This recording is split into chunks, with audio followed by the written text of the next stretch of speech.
Labadiena, mėly Kupiškio žmonės. Štai prieš pat šventas kalėdas vyksta stebuklai. Vakar balsų dauguma Kupiškio taryba priėmė fantastišką sprendimą. Pagaliau mes galėsime įsigyti Kenigšteterių vaistinę ir šitą gražų seniausią kompleksą. Ir tai yra paveldas, kuris atiteks ateities kartoms. Kasgi čia galėtų būti? Tai iš tikrųjų mes turim labai gražią istoriją, kuri tęsiasi daug šimtmečių. Mes jos nematėm.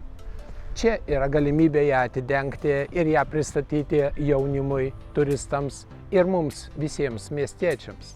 Taip pat mes turime iškilių žmonių, kurių portretai, kurių kelias, kūryba ir darbai taip pat galėtų atsispindėti štai šituose pastatuose. Taip pat labai svarbu paminėti, kad mes turime ir žmonių, kurie nusipelnė mūsų kraštui. Mes turime garbės piliečių ir tai galerija galėtų atsirasti lygiai taip pat čia.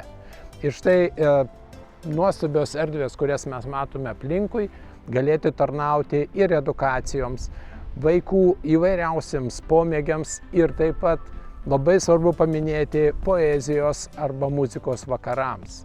Šita erdvė tam labai tinka. Bet mes turime puikų paveldą, tai yra Vytauto, akademiko Vytauto Merkio biblioteka, kuri štai šitam senajam Hanzos pirklių linų sandėlyje galėtų būti eksponuojama prieinama visiems miestiečiams. Štai ko tikimės, kad šito pastato, šito nuostabaus seniausio Kupiškio komplekso durys visą laiką būtų jums visiems atviros. Su artėjančiom šventėmis.